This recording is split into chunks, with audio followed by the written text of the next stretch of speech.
What's up, everybody? Welcome back to Diamond Owl Studios, the #1 place for music reactions. I'm Paper Chase. And it's the one and only Diamond Don Juan, and we are back with another reaction just for you. Now, What's going on, Don?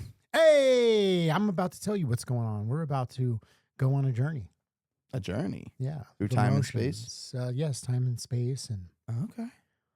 we're going to take a ride down some, dusty country roads and do a little reaction to Brooks and Dunn. We actually have not done a ton of country on this channel. We've done like Johnny Cash. Mm-hmm. What else do we do? Loretta Lynn. Yes. But it hasn't been that much. It's like a No, handful. yeah, not that much. Yeah. So this is going to be, I don't want to say like new territory, but We've done some country. I mean, but yeah, no, this is in something. comparison to the rest of our reactions, it's been very minimal. Yeah, That's what I would get definitely, at. definitely. So And this will be fun. I'm looking forward to this. This was highly recommended, and I've never heard Brooks and Dunn before. This is Brooks and all? Dunn Believe. Not that I know of. I mean, my family was really into country when I was younger, so maybe. Okay. Yeah, I wouldn't doubt if it crossed my orifices, but I don't know. I don't recall it. So, All right. Well- Well, one of the things I love about country music is their storytelling is always great. I mean, it's Mhm. known for that. So this will be a good one. Cool. Let's dive right in.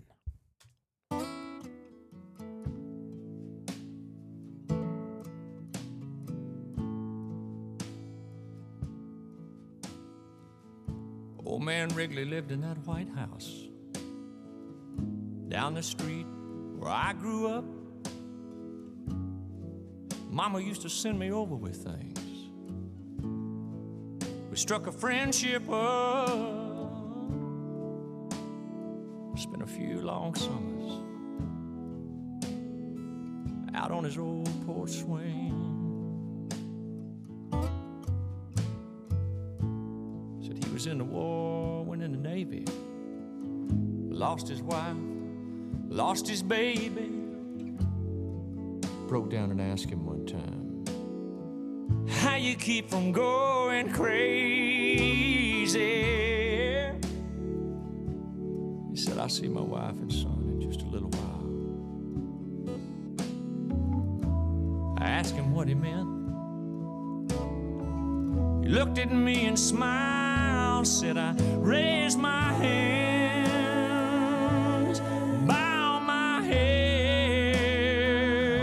I'm finding more and more truth in the words written in red. They tell me that there's more to life than just what I can see. Oh, I believe.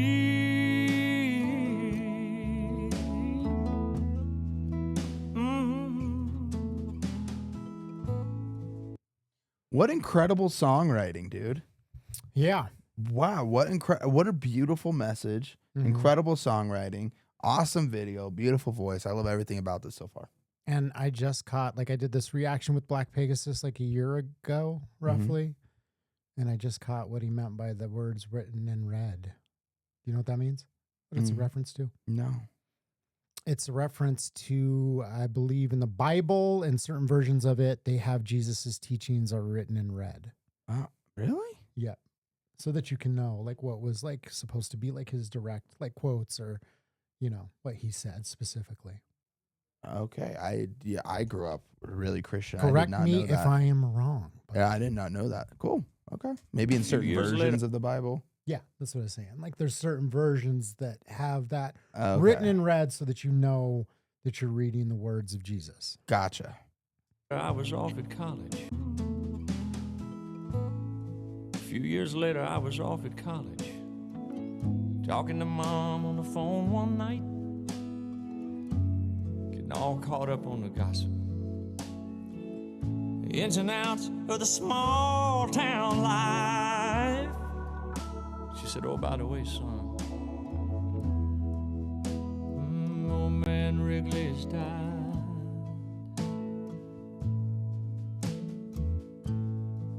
Later on that night, I laid there thinking back. Thought about a couple long lost summers. I didn't know whether to cry or laugh.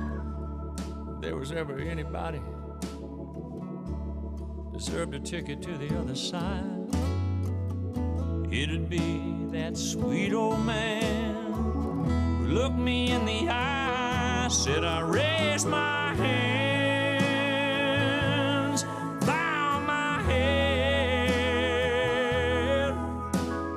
finding more and more truth in the words written in red. They tell me that there's more to life than just what I can see. I can't quote the book, the chapter or the verse.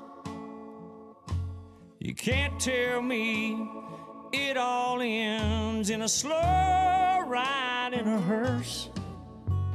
You know I'm more and more convinced the longer that I live. Yeah, this can't be, no, this can't be, no, this can't be all there is. Lord, I raise my hands, bow my head. Oh, I'm finding more and more truth in the words written in red. They tell me that there's more to this than just what I can see.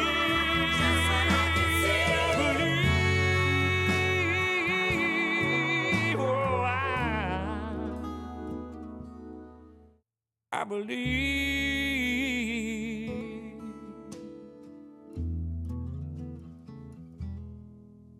I believe.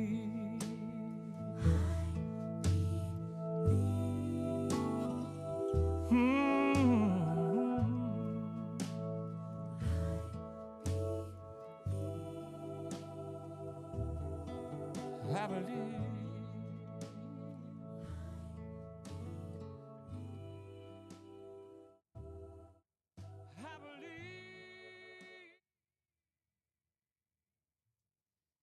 Top to bottom, loved that song, man. I absolutely love the message. I don't think I've ever heard Brooks and Dunn unless there's like a really big song out there that I've heard. Yeah. But man, they performed the hell out of that song. That was beautifully written.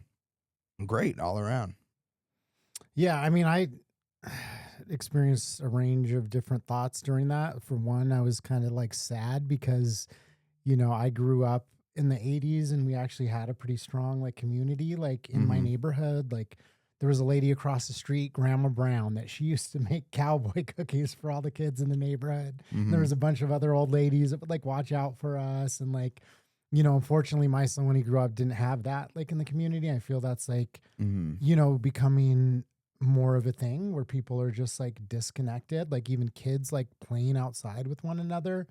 So that was like one of the things that came to mind is like, you know, I don't know about you, but like, did you have that growing up? Just like, you know, 100%. Yeah. I mean, I remember at a very, very young age, like me and, you know, I have a 6-year-old daughter, you know, and I remember being younger than her, being 5 years old, just running the streets amok, dude. And like, you know, I lived in a neighborhood that when I was that age, that was, I mean, it wasn't like dangerous. It wasn't like the most safe neighborhood, but everybody looked out for each other. Yeah. You know, and everybody was a part of, you know, it was a community, you know. It'd be like, we would go all across the neighborhood and just do whatever. And like now my daughter lives in an incredibly safe neighborhood. Yeah. You know, and she has a friend in the cul-de-sac, you know, and I feel like some times have changed so much where there isn't a community where it's like, if she's out playing, I feel like nobody else is looking out for her, so I have to look out for her, and she doesn't have as much or just freedom knowing the as I did. neighbors. That's what, you know, unfortunately, like I said, we moved several times, and part of it was we were trying to find a neighborhood with there was like more community based and just didn't really get that experience, unfortunately. So, you know, that is just kind of like I said, it makes me a little bit sad. It feels like a lot of that's being lost, and kids are now so involved in technology that they're just staying inside and not even going out to play with the neighbors. And then also the whole message of like faith and believing, like you know, you said you grew up in a Christian family. I did to a degree. Like my mom is Christian, my stepdad is Christian, but my dad is like anti-religion, anti-government. So I had this weird like Getting kinda- pulled from both directions, kind yeah, of. exactly. And so I actually went the opposite direction where I just was like, yeah, I don't believe in God, like just was full atheist for a long time. Mm-hmm. And I've kind of come around more full circle into just, um, I'm not full blown like Christian reading the Bible or anything like that, but it's more just like respecting people's faith and the message that is incorporated in that and not just like casting that aside, because I think it's so easy to just Yeah. discount that and just be like, oh yeah, this is my thing. Is I was like, this is just common sense. You're just like, you're yeah, thou shalt not kill, duh. But then Yeah. as I've grown older, I'm like, that's not common sense. Like all these things that in the Bible are not common sense. They're actually things that have to be worked on and structured. And, it's not a given that people are going to follow a moral code. And like with all the wokeness type of stuff that's happened recently, Mm-hmm. like I would always consider myself more left, but I'm like, this is like a religion, the way that these people are grasping onto these ideas and forming these new beliefs with this faith that is like, as strong as a religion is. And it's kind of wild to see. So it's like recognizing like, hey, I'd rather like, have belief in something than, walk through life, thinking that it's all meaningless and being nihilistic. Yeah. I mean, yeah, I was definitely raised in a Christian household, and my sister and brother-in-law are still incredibly, faith-based. They live their whole life by faith. And I would say, there was definitely a point in like my younger years where I completely gave all that up and started getting, a lot more pushing against it. But since I've had my daughter, I'm definitely Christian, you know what I mean? And I definitely like, say prayers with my daughter every night. I try to get her involved in church. Unfortunately, I just love football so much that I don't do regular basis of church on Sundays during football season. I know I should get better at that, but yeah, and I think it is very important to have, live by faith and believe that, this is like they were saying in the song, like this isn't, there's more to life than this. There's more to everything than this, and I thought that was really it was really moving in the beginning, talking to that gentleman, and he lost his wife, lost his kid, and he's able to go on because he knows that he's going to see him soon, and I think that's the message that I was trying to get across, is that like I went so far in one direction where I felt like, I bought into the whole like religion is like this terrible thing that has people killing each other over it. But then as I saw people kind of lose their faith in direction that society started heading, I'm like, it's better to have people that have a framework of belief, you know what I mean, to guide their lives in this void that they're filling with whatever, Exactly. Couldn't agree more. Couldn't have said it better myself. Well, guys, I hope you guys enjoyed this video as much as we did. If you did, make sure you guys drop a like. And if you want to join us on our journey of discovering all kinds of new music, make sure to hit that subscribe button. We would love to have you join along our journey. Absolutely. This is my least well-known genre of music, is country music probably. Same. And I guess like emo music that you're into, but yeah, if you have suggestions, once again, incredible songwriting on this. So I'd be interested to see what else is out there from Brooks and Dunn or any other country artists, because they typically, like I said, have great, songwriting abilities. They tell great stories, and I'd love to see what you have in mind. So put it in the comments. We will read them, we will respond, and we will react. That's right. Thank you guys for watching, and we'll see you on the next one. Peace.